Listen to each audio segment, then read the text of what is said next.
Indian rupees all time लो पे आ गया है। मंडे 9 मई 2022 INR $1 के मुकाबले सबसे लोएस्ट लेवल पे आ गया है आज तक के, दैट इज 77 रुपीज .42 पैसा। करेक्ट। इनफैक्ट इतना नीचे आ गया है कि सितंबर 2022 के एंड तक ये उम्मीद जताई जा रही है कि ये शायद 79.5 रुपीज पर डॉलर आ जाए, यानी $1 को रिसीव करने के लिए you have to spend 79 rupees 50 paisa. और अगर मैं आज की बात करूं तो आपको लगभग 77.50 पैसा खर्च करने पड़ेंगे। इसका मतलब समझते हैं आप? इसका मतलब यह है कि हमारी इकोनॉमी, हमारा rupees, US economy US dollar के मुकाबले बहुत वीक हो गया, बहुत कमजोर हो गया है। इसके पीछे कई सारे फैक्टर्स हैं, वो हम फैक्टर्स इस वीडियो में डिस्कस करने जा रहे हैं। लेकिन आप इसके पहलू समझिए। जैसे लेट्स से मान लो आपको आज यूएसए से कोई सामान खरीदना है, कुछ परचेज करना है और आपको पेमेंट करनी है, तो अब आपको ज्यादा पेमेंट करनी पड़ेगी instead of come. Let's say पहले ₹70 था या 50 था या 60 था, तो आपने $10 का सामान खरीदा तो आपको 60 रुपीज के हिसाब से 600 रुपीज पे करने पड़ते थे, 70 रुपीज के हिसाब से 700 रुपीज पे करने पड़ते थे। पर आज आपको 775 रुपीज पे करने पड़ेंगे। I am talking about approximate figures. तो आपको इतने रुपए पे करने पड़ेंगे तब जाके आपको सामान आएगा। यानी धीरे धीरे करके रुपीज जो है डेप्रिशिएट जो हो रहा है, उसके पीछे बहुत सारे रीजंस हैं, जानते हैं इस वीडियो में।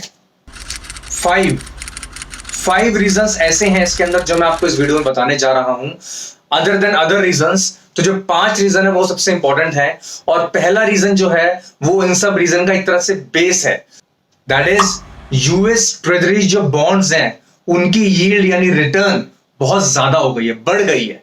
दैट मीन्स कि यूएसए के अंदर गवर्नमेंट बॉन्ड्स के अंदर 10 year bonds, 25 years bond, 20 years bond, इनकी जो यील्ड है यानी इनका जो रिटर्न है वो बढ़ गया है। यानी यूएसए मार्केट्स के अंदर लोग इन्वेस्ट करना चाह रहे हैं। इसके मायने क्या है? यूएसए मार्केट के अंदर लोग इन्वेस्ट करना चाह रहे हैं। तो अब मेरा सेकंड पॉइंट इसके अंदर आता है कि जो हमारा स्टॉक मार्केट है वो क्रैश हो रहा है धीरे धीरे करके। आप देख रहे हैं कितने टाइम से फॉरेन इंस्टीट्यूशनल इन्वेस्टर्स जो हमारे स्टॉक मार्केट को मेजरली रन करते हैं, जिनके पैसा निकालने और डालने से सेंसेक्स और निफ्टी बढ़ता या घटता रहता है, वो लोग FIIs, वो लोग अपना पैसा इंडियन स्टॉक मार्केट से पुल आउट कर रहे हैं, यानी निकाल रहे हैं। क्यों? क्योंकि इंडियन स्टॉक मार्केट में रिटर्न्स कम मिल रहे हैं as compare to US markets. तो यूएस ट्रेजरी बॉन्ड्स की जब यील्ड बढ़ जाती है तो FIIs ने अपना पैसा इंडियन स्टॉक मार्केट से खींच लिया और यूएस मार्केट में डाल दिया। यानी यहां पे मेरे 2 फैक्टर्स काम आते हैं। पहला, यूएस मार्केट की जो ट्रेजरी यील्ड रिटर्न्स है वो बढ़ रही हैं, जिसकी वजह से यूएस मार्केट के अंदर पैसा आ रहा है। अब आता कहां से है? पॉइंट इज कि वो डेवलप्ड नेशन है, और जो हमारा इमर्जिंग नेशन है, हमारा इमर्जिंग स्टॉक मार्केट है, वहां से पैसा निकाल लिया जाता है। देखो FIIs है, मेरे पास 100 रुपीज है, या तो मैं इंडिया में इन्वेस्ट करूं या फिर मैं यूएस में इन्वेस्ट करूं। अगर मैं इंडिया में इन्वेस्ट करता हूं तो लेट्स से मुझे 10% रिटर्न मिल रहा है, और मैं यूएस में इन्वेस्ट करता हूं तो मेरे को 11 मिलेगा। आज मैंने पैसा इंडिया में निकाल लगा रखा है, तो अब मैं इंडिया से पैसा विड्रॉ कर लूंगा और यूएस मार्केट्स के अंदर पैसा लगा दूंगा, यूएस बॉन्ड्स के अंदर पैसा इन्वेस्ट कर दूंगा।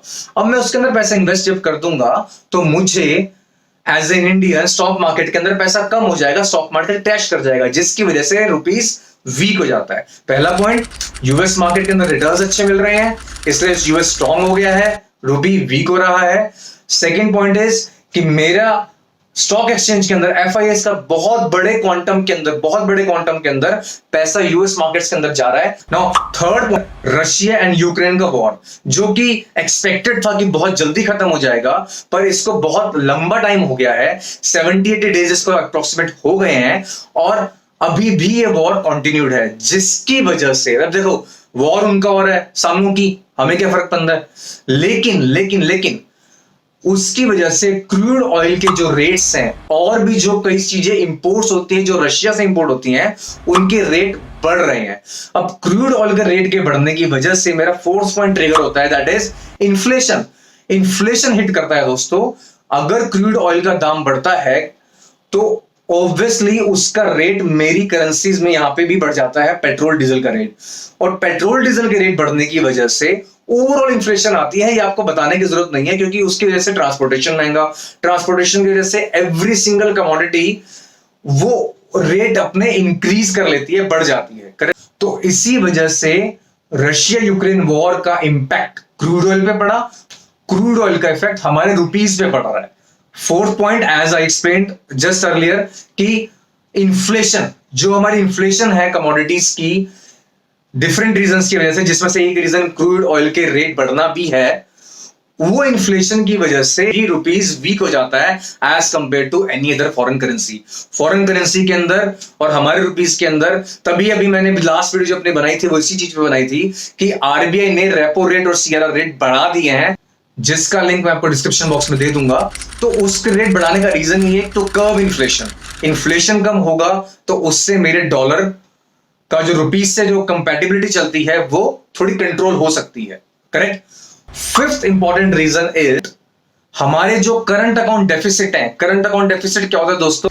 Import minus export of any country is current account deficit. अगर इंपोर्ट माइनस एक्सपोर्ट पॉजिटिव है यानी डेफिसिट है। देखो सिंपल सी बात है, आयात मैंने ज्यादा किया है 100 रुपए का, निर्यात लेट से 90 रुपीज का किया है, तो 10 रुपीज मुझे अपने पॉकेट से खर्च करना पड़ेगा। तो अब मेरे को खर्च ज्यादा करना पड़ रहा है, जिसकी वजह से मेरे रुपीज के ऊपर प्रेशर बढ़ता है, और वो प्रेशर बढ़ता है गवर्नमेंट के ऊपर, क्योंकि जब आपका करंट अकाउंट डेफिसिट आ जाता है तो दैट मींस रिकरिंग खर्चे ज्यादा है, रनिंग खर्चे ज्यादा है, और जो आपके रिकरिंग और रनिंग इनकम है वो कम है। प्रेशर गवर्नमेंट पे है, गवर्नमेंट पे प्रेशर है तो ऑब्वियसली हमारी इकोनॉमी पे प्रेशर है, रुपीज पे प्रेशर है, और यूएस डॉलर के मुकाबले रुपीज वीक हो गया है। तो दीज आर द 5 रीजंस जो ये बताते हैं कि रुपीज वीक क्यों हो रहा है। पहला, यूएस इकोनॉमी के ट्रेजरी यील्ड्स बहुत ज्यादा आ रहे हैं। दूसरा, स्टॉक मार्केट क्रैश हो रहा है। तीसरा, रशिया यूक्रेन वॉर। चौथा point, inflation. Fifth point, current account deficit of India. 5 major points के बाद अब कुछ माइनर पॉइंट्स भी हैं, दैट इज अनएम्प्लॉयमेंट रेट बहुत बढ़ गया है हमारे देश में।